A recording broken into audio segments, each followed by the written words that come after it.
Muy buenas tardes, bienvenidos a una edición más de Diálogo Libre. Les saluda Antonio Barrios Alvarado, editor de información de Prensa Libre. Esta tarde tenemos la oportunidad de que nos acompañe la diputada Ninette Montenegro de la bancada Encuentra por Guatemala, también el licenciado Marvin Flores, quien es de Acción Ciudadana, y Jessica Gramajo, que es nuestra periodista que cubre el organismo legislativo.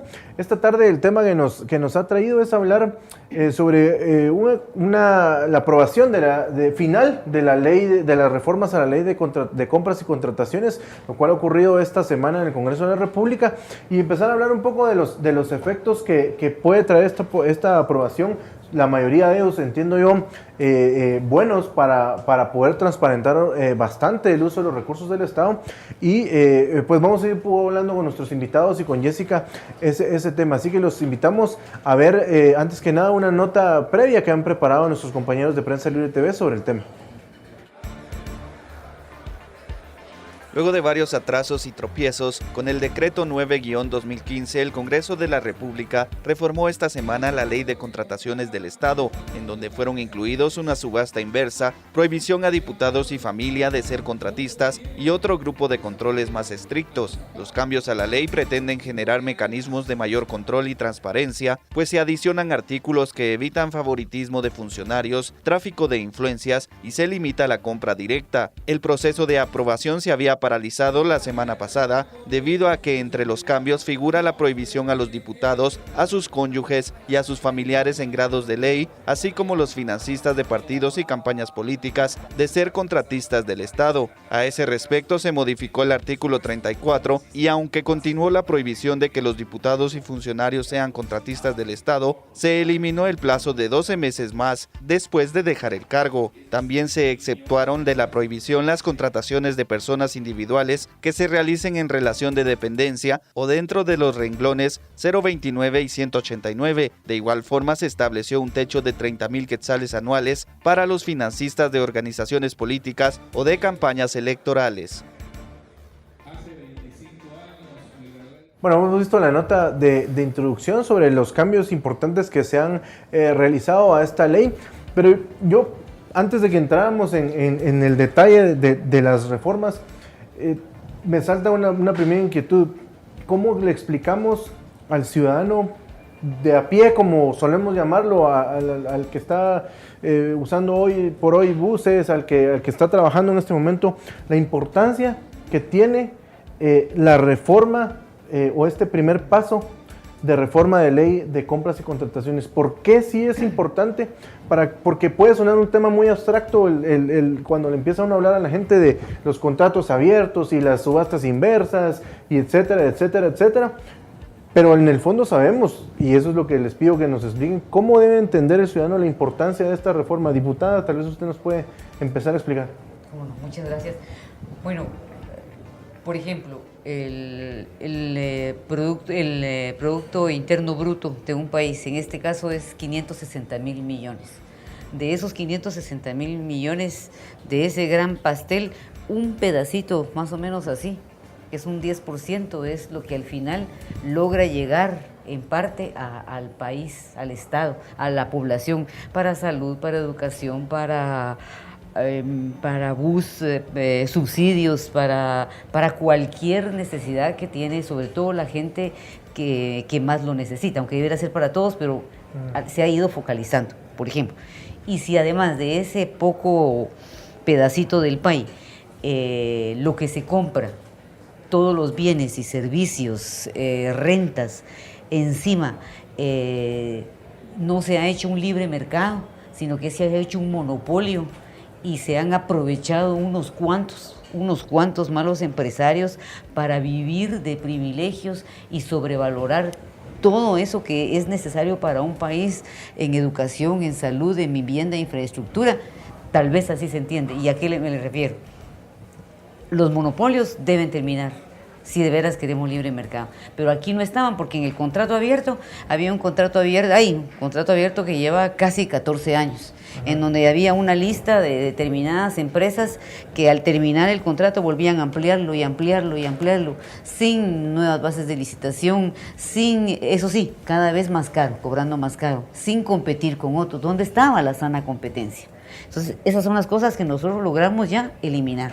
O, por ejemplo, que por primera vez, y yo lo diría, tal vez parecerá inmodesto, pero es hasta revolucionario. No es único, pero revolucionario que en Guatemala exista ahora por primera vez la subasta inversa, a la puja. Va a competir en directo a través de los medios electrónicos a ofertar para el Estado, y el precio más bajo, ese va a ser el que se va a comprar, sin quitarle la calidad. Por ejemplo, no sé, así quisiera yo entenderlo, evitaríamos entonces que los niños mueran, que haya desnutrición, o por lo menos iniciaríamos ese proceso. Licenciado Flores, ¿y para usted cómo explicar la importancia ciudadana? Bueno, vamos por partes, ¿no? Digamos que estas reformas a la ley, porque son reformas, no es una nueva ley. Y lo hablábamos con la diputada Montenegro y con la gente del ICEFI y todo. Para empezar, no es un cambio radical, lamentablemente. Es una primera generación de reformas a la ley de contrataciones. Es decir, está bien la subasta inversa y lo que sea. El problema es que los mafiosos siempre le buscan la forma de burlar la ley.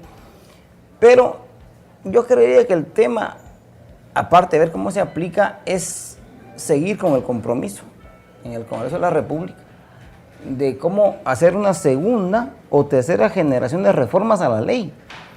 Porque lamentablemente no se logró conseguir, porque era imposible hacerlo, políticamente hablando, que existe una superintendencia de compras. Eso no se tocó, fue imposible. Pero yo sí creo que la forma de hacer cumplir esta ley es que la gente la conozca.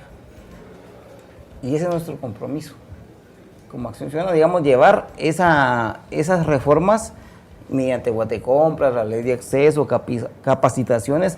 Ahora que la CICIG se está descentralizando, llevar eso a los municipios, porque ahí está mucha de la corrupción. Diputada, de esto hay conciencia en el Congreso. Incluso se habló que era imprescindible poder establecer una nueva normativa y que esta solo era un avance. A su criterio, ¿qué es lo que hace falta de esta ley? ¿Qué falta por avanzar en cuanto al tema de contrataciones? Sí, factor tiempo fue la limitante y el compromiso con la sociedad de entregarlo en este periodo, porque si no después iban a decir archívelo, ya terminó la elección, ahora hagámonos los disimulados, y eso es lo que nosotros no queríamos, sino cumplir con la palabra. Y me parece que falta, por ejemplo, lo que dice Marvin, estoy totalmente de acuerdo con él, hay falta una segunda generación y esta superintendencia, me parece que falta agilizar procesos, falta desburocratizar procesos. Sin embargo, hay aspectos muy positivos que yo creo que van a ayudar inicialmente. Por ejemplo, ahora vamos a tener este registro general de adquisiciones del Estado. Aquí no sabemos qué tenemos, y resulta que hay no sé cuántas carros, camionetas o cuestiones, y nunca saben nadie dónde están, que el Estado ha comprado, pero saber dónde están las ambulancias, dónde están las patrullas, todo se lo roban. Este registro general de adquisiciones del Estado va a tener quiénes son los contratistas del Estado, quiénes son, cómo se precalifica, el registro de proveedores, los contratos. Y entonces vamos a poder ver, digamos, por qué se contrató a este contratista, en qué fase va el avance físico y si va en congruencia con el avance financiero. Esto es en el ideal de que vayamos a ir logrando a futuro el gobierno virtual. Y algo muy importante, si el proveedor, como muchos han incumplido con el Estado, incumple, va a salir del registro de proveedores, de ese listado de registro de proveedores para siempre. al interno del Congreso, ¿qué fue lo más complicado tal vez esta semana? Porque vimos una oposición grande, de hecho lo comentó Jessica en una de sus notas. Por ejemplo, el artículo 34 que es referente a una reforma al artículo referente a las prohibiciones, ¿verdad? Hubo incluso nosotros publicamos el listado de quienes se opusieron. Tal vez fue el artículo, no sé si fue el que más votos en contra tuvo. Obviamente muchos lo habrán votado porque no les quedaba de otra, pero ¿cómo fueron esas últimas negociaciones, diputada? Porque parecía que la ley se estancaba, que esa reforma se estancaba.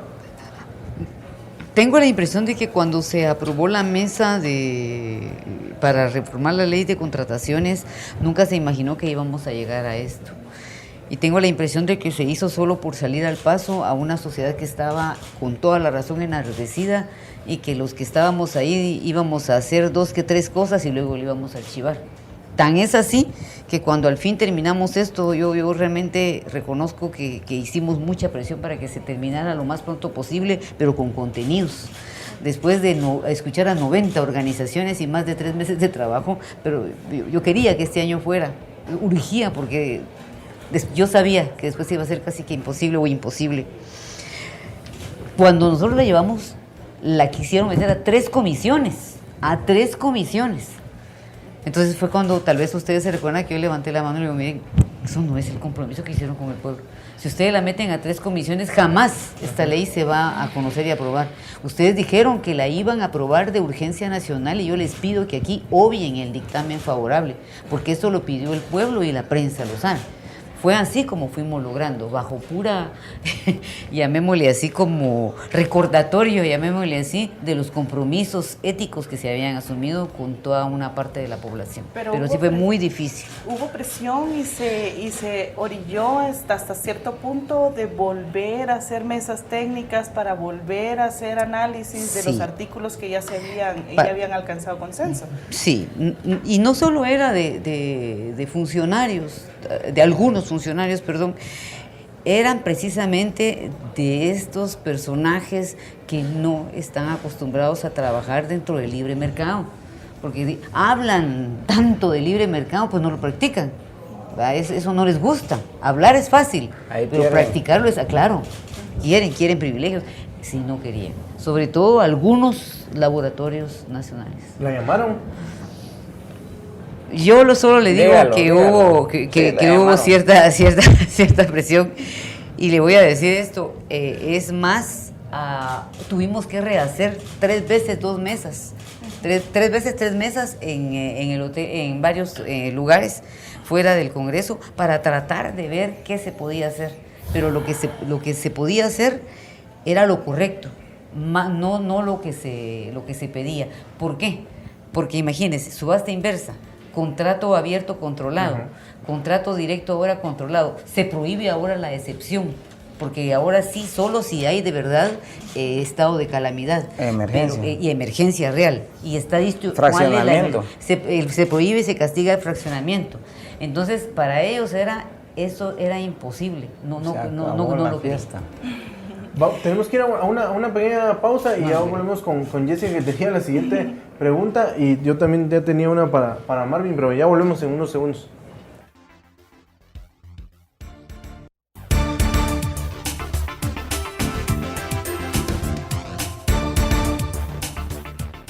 Si ignoras lo que sucede en el país, nunca serás libre. Pero si realmente quieres ser libre, lee, investiga, piensa.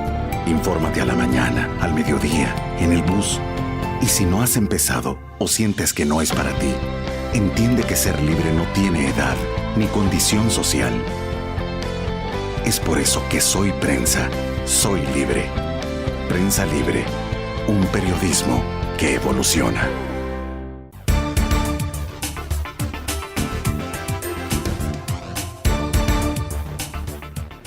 Bueno, estamos de vuelta en este diálogo libre. Recordamos que estamos conversando con la diputada Ninette Montenegro y con el licenciado Marvin Flores de Acción Ciudadana sobre estas reformas a la ley de contrataciones del Estado. Jessica, tenías una inquietud. Pero, licenciado, ¿qué es lo que usted encuentra más valioso de la normativa y cuál es la falencia más grande que usted encuentra también de la ley que se aprobó?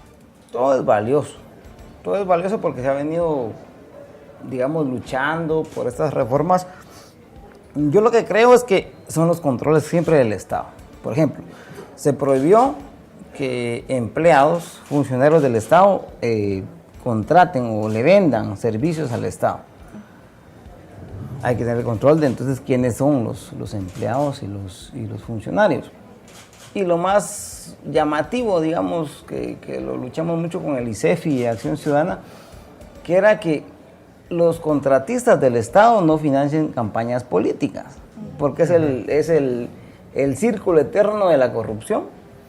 Ahora, entonces la ley ya lo prohíbe. Ahora la pregunta es, ¿cómo controlamos que los que son contratistas del Estado no financien campañas? El tema es, entonces, la principal exigencia ciudadana, que es las reformas a la ley electoral de partidos políticos. ¿Cómo tenemos un control de los que financian campañas no se crucen con el otro registro? Yo creo que ese es el reto, Ninette, no sé, pero yo creo porque ya está prohibido, digamos que el que es proveedor del Estado no financie campañas. Ahora, el tema es cómo averiguamos quién financia campañas. En este caso con testaferros, con esto y con lo otro. Sí, mientras... Se puso una excepción de 30,000 quetzales. Se presionó también dentro del Congreso para que en el caso de los dignatarios y funcionarios públicos dejando el cargo pudieran continuar siendo proveedores del Estado. O sea, sí sintieron el golpe, sí se manifestó. ¿O cree usted de que buscarán la manera más fácil como para poder salir de nuevo yo lo que creo manipular la ley? Creo que el reto, la reforma es muy buena. Es muy buena, hay que felicitar a Ninette y a su equipo, porque no es solo Ninette, es un equipo, y estaba el ICEFI y mucha gente atrás y todo lo demás. Creo que el reto es cómo la aplicamos. Porque, por ejemplo, el tema de los proveedores, eso ya existe, y se puede agrandar o reforzar. El tema es que Alix, por ejemplo, no sé qué está pensando Alix y su junta directiva, si no le interesa que los proveedores del Estado le deban dinero. Y en ese sentido, usted lo tocó, Marvin, pero al final, entre alguna de las presiones ciudadanas que vimos en las protestas en la plaza era reformar esta ley, y es el compromiso del que hablaba la diputada, pero y la pregunta en este sentido, ¿podríamos decir que se ha obtenido un logro desde esas demandas? Aunque si bien dicen ambos, todavía no es el logro final, ¿verdad? O no podríamos todavía cantar una victoria total. Hay que cantar victoria, creo yo, cuando tengamos unos 7 alcaldes en la cárcel. Ahora que la CICIG se descentralizó, y que se va a descentralizar, creo que el tema es cómo aplicamos la ley. Es que en este país hay demasiada brecha entre el país legal y el país formal, entre el derecho vigente y el derecho positivo. La diputada lo va a saber mejor que yo. Digamos, de nada sirve una ley. Podríamos tener una ley de compras perfecta, pero si nadie la cumple. ¿Y cómo hacerla cumplir, diputada? Pero yo creo que aquí también es, labor de nosotros mismos. Es decir, no solo dimos una batalla, terrible porque se logra. Bueno, ya logra no dejarla ahí, sino que también presionar a la Contraloría General de Cuentas a que cumpla con su función. Porque realmente es una pena, pero ha habido una debilidad espantosa.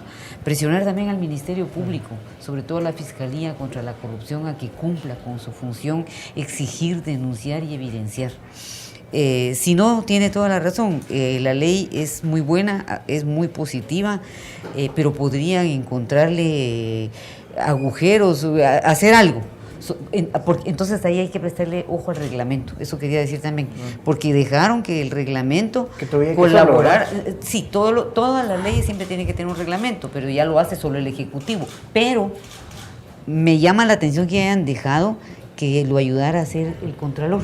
Esa fue una enmienda de último. Fue una enmienda que se aceptó, exacto, pero que vamos a estar atentos, no lo duden, porque sí llama la atención de aquí a qué cuenta de qué el Contralor. ¿Qué diputados presentaron esta enmienda, diputada? En este momento no recuerdo, pero vamos a buscar la enmienda, pero sí llama la atención y por lo mismo vamos a fiscalizar muy bien. ¿De quién es la responsabilidad realmente de ver que esta normativa se cumpla? ¿De la Contraloría General de Cuentas haciendo una fiscalización, del Ministerio Público investigando desde hace ratos? Exactamente, de ambas, para digo poder yo. ver de cómo todos. usar. Sí, y la sociedad civil. Para empezar, yo diría que es de todos, y de hecho el gran reto, Simón Bolívar decía que no se pueden construir repúblicas sin ciudadanos. El reto es de todos, creería yo. Digamos que los diputados no se bastan de los pocos buenos que hay, no se dan abasto, digamos, para fiscalizar esto. El Contralor, bueno, ya hablamos un poco de él, pero digamos que el tema es el tema de la ciudadanía. En la medida que nos apropiemos de esa cultura de fiscalización, conociendo estas reformas, creo que podemos cambiar las cosas. Vamos a ir solo a una pausa y seguimos ya porque para el último segmento tan interesante diálogo libre. Ya volvemos.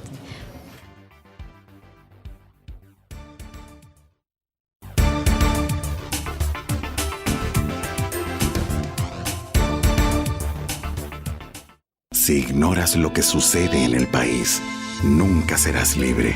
Pero si realmente quieres ser libre, lee, investiga, piensa.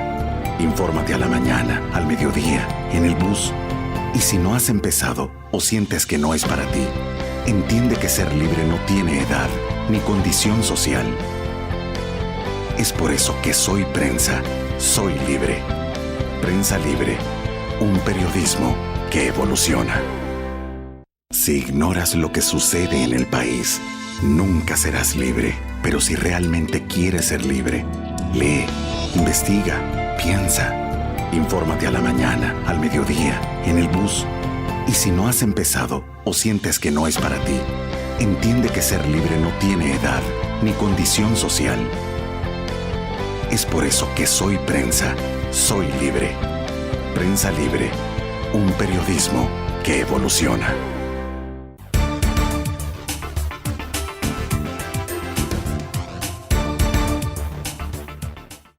Bueno, estamos de vuelta para esta tercera y última parte del Diálogo Libre. Les recordamos que estamos hablando con la diputada Ninés Montenegro y con el licenciado Marvin Flores de Acción Ciudadana sobre las reformas a la ley de compras y contrataciones.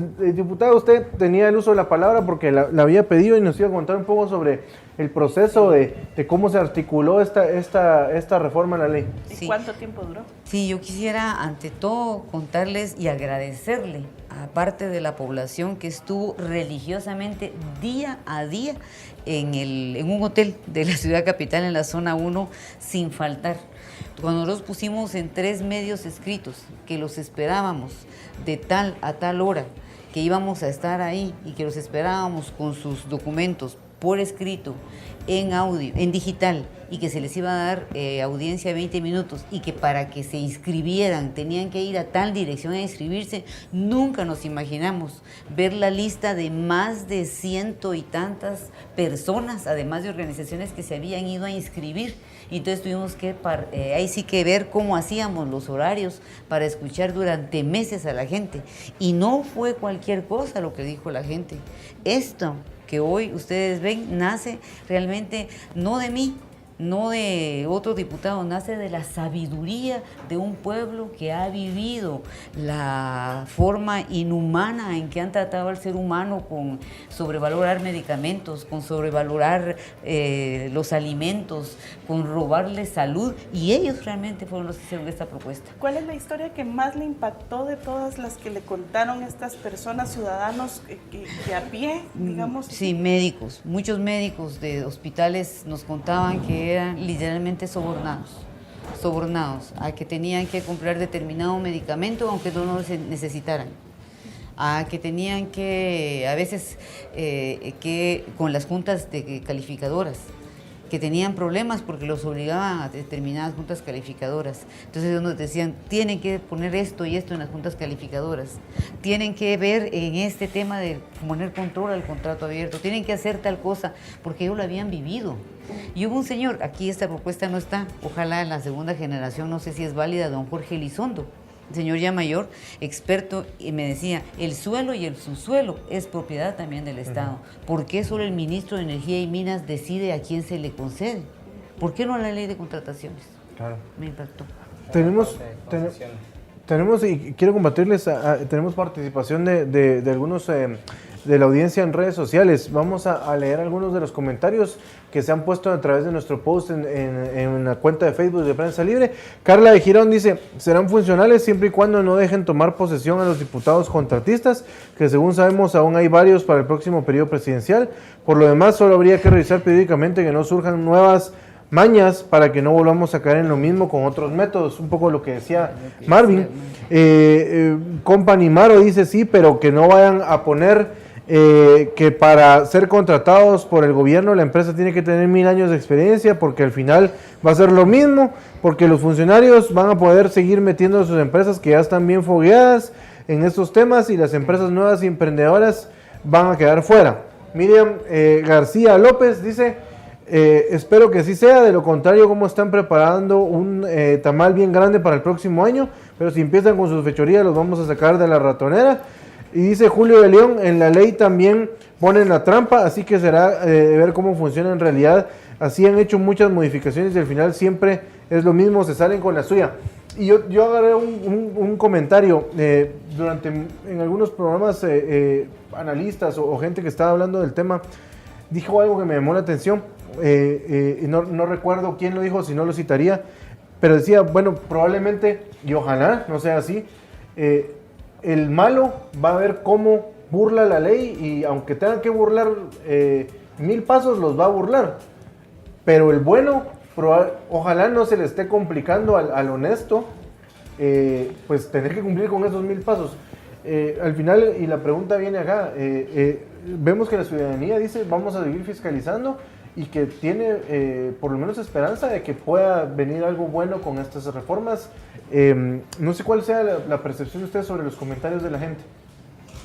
Bueno, yo le diría que, como había dicho Marvin, totalmente de acuerdo con que hay que continuar con esto, y aquí falta, insisto, agilizar procesos y desburocratizar para evitar que empresas jóvenes, competitivas, no puedan entrar a competir, por ejemplo. Yo diría, por ejemplo, el tema del poder ciudadano es empoderarse. Entonces, por ejemplo, si yo vivo en la colonia Limón, en la zona 18, y la Municipalidad de Guatemala está haciendo un puente, no sé, algo, un caminamiento, un parquecito, hay que averiguarlo, y se puede con esa ley, y con Guatecompras, con la ley de acceso a la información pública. Entonces, digamos, el reto acá es realmente pasar de la ciudadanía de la plaza a una ciudadanía más activa, que participe, que diga que yo no quiero, que a mí no me gusta. Que use las leyes. Que use las leyes, o sea, es que está bien ir a la plaza, pero es más allá de eso. Es empoderarse y es conocer. Y qué bueno que se lograron estas reformas, y a Ninette y a su equipo también, pues, porque ella realmente lo impulsó y hay que reconocerlo. Pero hay que empoderarse. Digamos, de nada sirve que existan las leyes si no se aplican y si no se exige. Diputada, el diputado Álvaro González, vicepresidente de la Mesa Técnica, hablaba de que con la normativa se iba a poder recuperar alrededor de 7.000 millones de quetzales. Usted hablaba de un 25.000 millones de quetzales que se habían perdido por malos manejos en las compras. ¿Cuánto es lo que realmente podría llegar a impactar esta nueva normativa en cuanto a ahorros del Estado por malos procedimientos y corruptelas dentro de los Pienso que gastos? tal vez cifra exacta no hay, porque es imposible mucho decirlo, lo no que se se ha puede. robado, pero sí sabemos que cualquier cosa que se haya comprado en el Estado ha sido sobrevalorada. Recordemos las denuncias de granos básicos, arroz, frijol, maíz, aceite, sobrevalorado. Medicamentos, sobrevalorado. Vehículos, el parque vehicular, sobrevalorado. Computadoras, sobrevalorado. El sistema para poner controles a las llamadas telefónicas anónimas, Claro. sobrevalorado. ¿Qué no ha sido sobrevalorado? Pero además ha surgido otra forma de robarle al Estado, ya no solo con las compras. Recordemos las estructuras paralelas que se descubrieron hace rato en el Ministerio de Salud, por ejemplo, o en las alcaldías, de gente que ni existe. Es otra forma. que yo iba a eso, Entonces, es que hay mucho más. Por eso es que yo no hablo de 7.000 y hablo de esas cantidades que pudiera ser exagerado, pero es que yo pienso siempre en esas estructuras que lo hemos platicado mucho. Otra cosa es, a Guatecompras, por ejemplo, hasta hoy, porque no entra en vigencia la ley, Sí. no se publica más del 50% de las compras que realiza el Estado aproximadamente. ¿Cuánto es lo que ahora se va a tener que publicar con esta Sí, normativa? recordemos que Guatecompras era optativo. Ahora, con la ley de contrataciones, con esta nueva reformas a la ley, es obligatorio. Y no todos entran al mismo tiempo. Pero, por ejemplo, para ir fortaleciendo el portal de Guatecompras e INE son más o menos 18 meses. O sea, el que entre en vigencia en 8 días, no todo se puede. Por ejemplo, el registro de adquisiciones, 36 meses. La nueva dirección de adquisiciones, 3 meses, porque tiene que irse preparando el de andamiaje. ¿Y qué es lo que habría falta, digamos, para Bueno, poder...? primero, por ejemplo, INE. INE se había convertido en una especie de encuestadora de asesores y asesores de imagen de los candidatos del momento. En eso se había vuelto encuestadora, cómo estaba la imagen del ministro tal, del candidato tal, en eso se ve. Entonces, INE hay que reestructurarlo, fortalecerlo y darle un apoyo en el presupuesto nacional. Pues el reto parece muy grande, ¿verdad, Marvin? Para implementar, por ejemplo, todo esto que nos ha enumerado la diputada. Pues mira, el reto realmente es que los ciudadanos entendamos la ley, la asimilemos. Digamos, yo creo que hay una gran fortaleza y una gran posibilidad legal con esta nueva ley, con reformas, pues. Ya lo decía yo al principio que no basta. Hay que hacer una segunda o tercera generación de reformas que tienen que ir aparejadas con la ley de financiamiento de partidos políticos. La clave es bien sencilla. Es que los ciudadanos en los COCODES, en los COMUDES, a nivel de cualquier colonia, lugar, se den cuenta de la posibilidad que tiene de fiscalizar al Estado y al recurso público que de ellos viene, a través del IVA, a través de lo que sea, con esta ley mezclada con la ley de acceso a la información pública. Digamos, realmente ese es el reto. Yo siempre he dicho que el gran problema que tenemos en Guatemala no es el Congreso, no es la presidencia, no es el sistema de partidos políticos, es una cultura ciudadana que debe reclamar transparencia para sus recursos públicos que ellos invierten. Y que también sea transparente, Sí, porque al sí. final vemos casos, no sé qué piensan ustedes, donde también la misma gente encuentra un modus vivendi de por lo menos me llamaba la atención la diputada mencionada de las computadoras, pero empiezan, por ejemplo, sobrevalorando la tinta para la compra de la oficinita en algún lugar. Y sobre eso yo quisiera también hacer un llamado a los sectores empresariales, digamos, porque no se vale que en este país la transparencia solo sea del Estado, del sector público. Se vale, se debe, tiene que ser del otro lado. Digamos, en el caso de los dragados de ríos, que Aquí esto está, que aquí está. que quedó, ¿quiénes son? ¿Por qué las gremiales, los colegios profesionales no toman acciones? Entonces, digamos, es un reto, es un llamado a todos, porque no puede ser de diputados, no puede ser de sociedad civil, es un tema de todos, no puede ser de medios de comunicación, es un tema también del sector empresarial. ¿Cree, diputada, que se va a poder iniciar en la próxima legislatura una nueva discusión para nuevas reformas? Yo tengo esperanza. No estoy segura cómo va a estar la correlación de fuerzas el año entrante. Estoy un poco preocupada de cómo va a estar. Pero mi compromiso y el compromiso de nuestra bancada, por lo menos, es que esto solo es un primer paso, que faltan otros pasos a dar. Y algo muy importante, cómo la sociedad se involucra, sí lo ha hecho.